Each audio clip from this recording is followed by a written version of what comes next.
जय हिंद दोस्तों। चलिए आज हम क्लास में आ चुके हैं भाग 38 के। अब धीरे धीरे एक एक क्लास करके हम लोग पर डे एवरी डे यहाँ पर डाल रहे हैं। वीडियो को लाइक और शेयर सब्सक्राइब जरूर करें। और अगर चैनल पसंद आ रहा है और कैसा लग रहा है मेरा वीडियो आप लोग कमेंट सेक्शन में ज़रूर मेंशन करें। चलिए आज हम पहुँच चुके हैं भाग 38 में। और यहाँ पे भाग 38 में आज हम कन्वर्सेशन करेंगे और यहाँ पे हम पढ़ेंगे कि किस पॉइंट तक हम लोग पहुँच चुके हैं। देखिए हम लोग जहाँ पे जीरो से हीरो तक की इंग्लिश की क्लास हम लोग पढ़ रहे हैं। यहाँ पे हमने इंग्लिश लिखना सीखे, इंग्लिश पढ़ना सीखे, इंग्लिश समझना सीखे और इंग्लिश बोलना सीखे। 4 स्टेप हम सीख रहे हैं प्रतिदिन। इतना आया आप लोगों को समझ में? आगे चलते हैं। उसके बाद मैंने आपसे कहा है कि आप प्रैक्टिस करते रहिए। बिना प्रैक्टिस का कुछ नहीं होने वाला। प्रैक्टिस करते रहेंगे तो आपका कंप्लीट होगा इंग्लिश पूरी। चलिए देखिए यहाँ पे यूज ऑफ हैड का पढ़ेंगे आज हम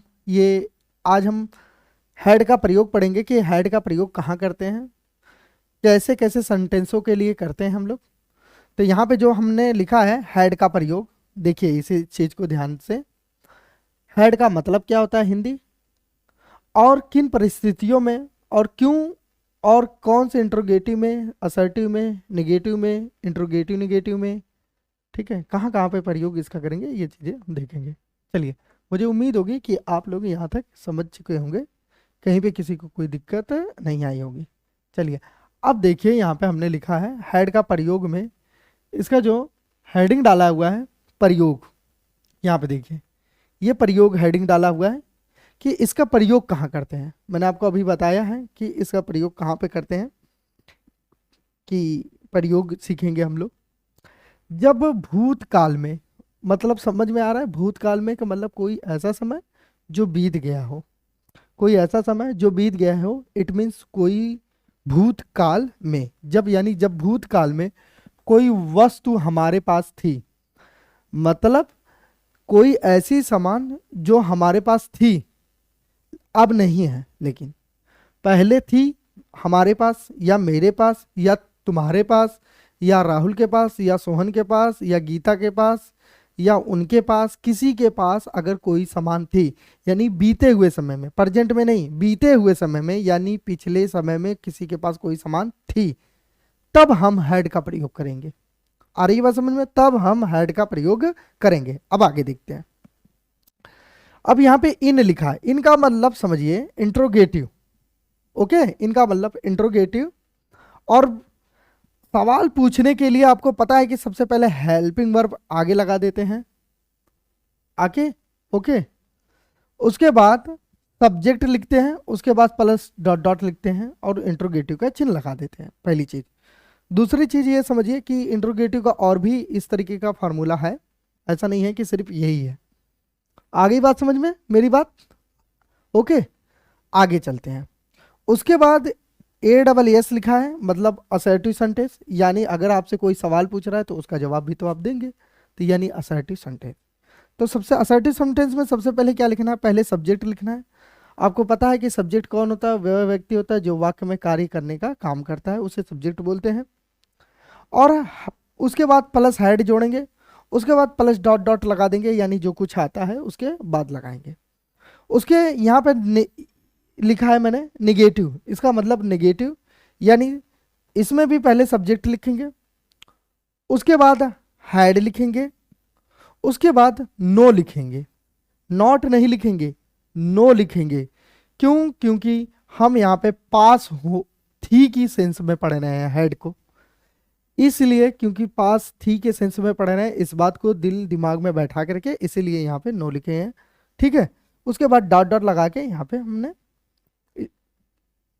फुल स्टॉप लगा दिया। अब आगे चलते हैं हम दोस्तों। अब आगे देखते हैं एग्जाम्पल, यहां पे लिखा है एग्जाम्पल। अब एग्जाम्पल में देखते हैं, लो पहला एग्जाम्पल है यहां पे लिखा हुआ है। देखिए पहला एग्जाम्पल क्या है, लिखा है मेरे पास एक कार थी। ध्यान से समझिएगा, लिखा है कि मेरे पास एक कार थी, यानी पिछले समय में, बीते हुए समय में मेरे पास एक कार थी, अब नहीं है। इस समय जो चल रहा है, आज जैसे आपका लगा लीजिए जो डेट है 3 मार्च 2023 आज के समय में नहीं है, लेकिन पिछले समय में मेरे पास थी। इट मीन्स मेरे पास एक कार थी, अब नहीं है। अब ऐसे वाक्यों को ट्रांसलेट करने के लिए आप हैड का प्रयोग करेंगे। मैंने प्रयोग में लिखा हुआ है कि कोई सामान या कोई वस्तु आपके पास भूतकाल में थी, यानी बीते हुए समय में थी, उसके लिए हैड का प्रयोग करते हैं। तो अब हैड क्या, ये वही वाक्य है कि मेरे पास एक कार थी, यानी बीते हुए समय में। तब कैसे बनाएंगे, पहले ये इंट्रोगेटिव नहीं है, ये एक असर्टिव सेंटेंस है, तो असर्टिव सेंटेंस के फार्मूले के अकॉर्डिंग बनाएंगे।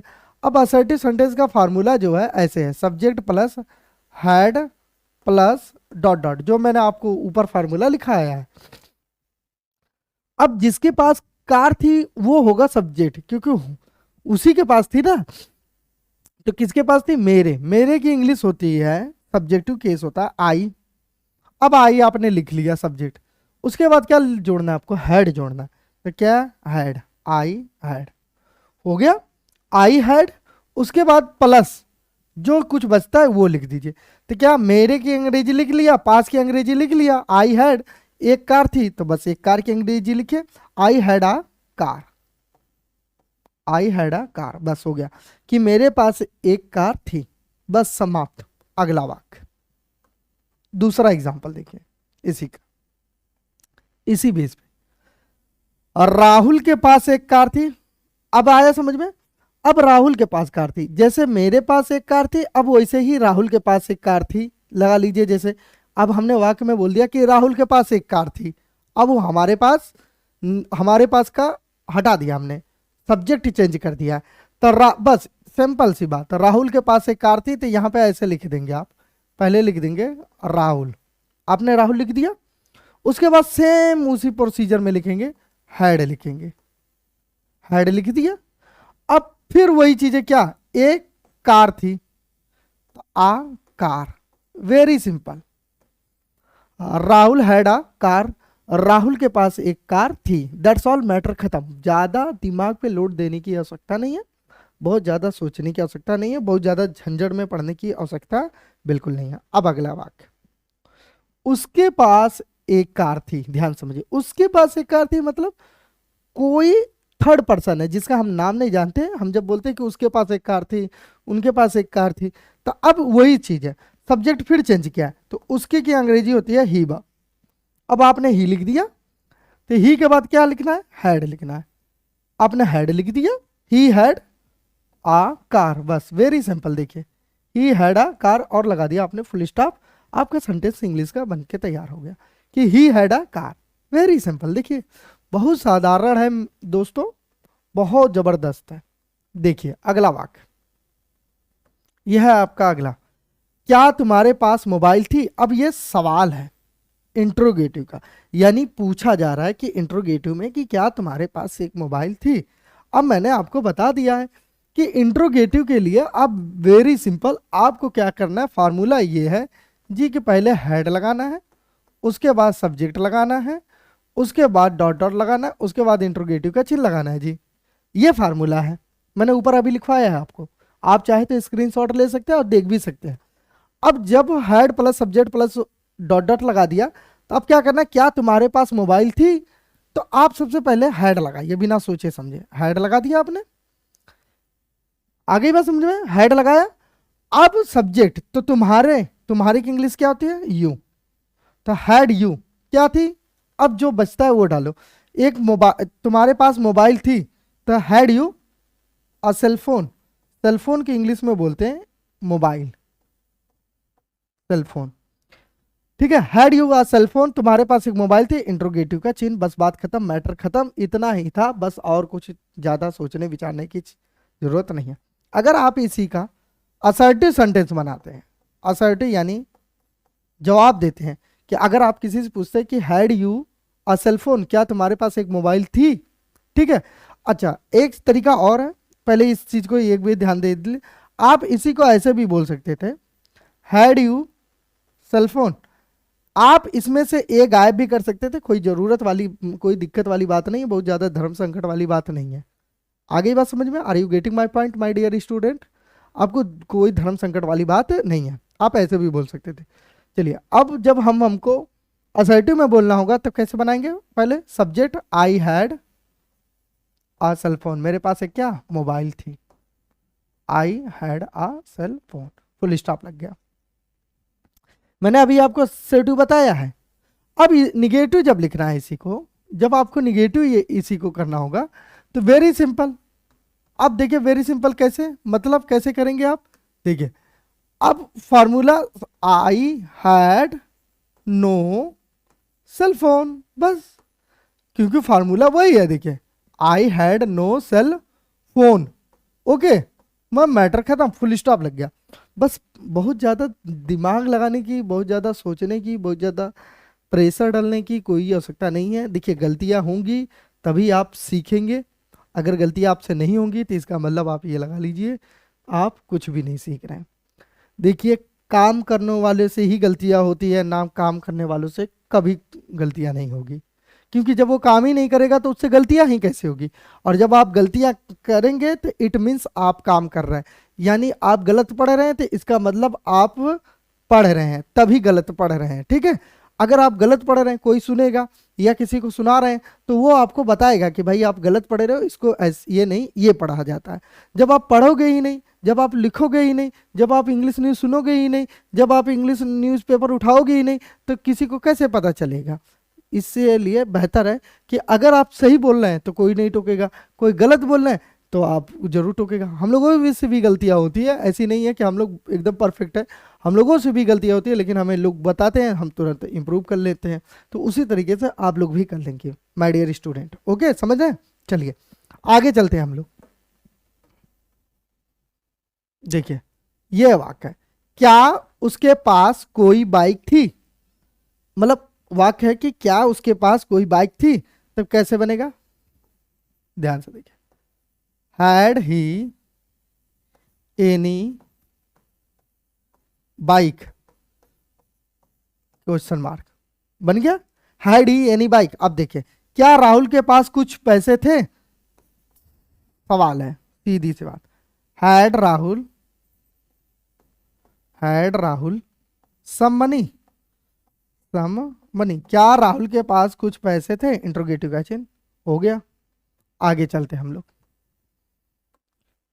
देखिए क्या उन सबके पास किताबें थी, क्या उन सबके पास किताबें थी, तो हैड हो गया, और उन सबके की इंग्लिश दे, क्योंकि प्लूरल है, हैड दे बुक्स, बन गया इंट्रोगेटिव का चिन्ह। क्या उन सब के पास किताबें थी, अगला वाक्य, क्या तुम्हारे जानकारी में था, क्या तुम्हारी जानकारी में था, क्या कुछ भी, हैड यू आइडिया, आप आइडिया भी लिख सकते हैं, ठीक है, आप आइडिया ऐसे भी लिख सकते हैं या नॉलेज भी लिख सकते हैं, यहाँ पे कोई दिक्कत वाली बात नहीं है। आप नॉलेज भी लिख सकते हैं, आइडिया भी लिख सकते हैं कि क्या तुम्हारे जानकारी में ये बात थी, ओके। अगला वाक्य,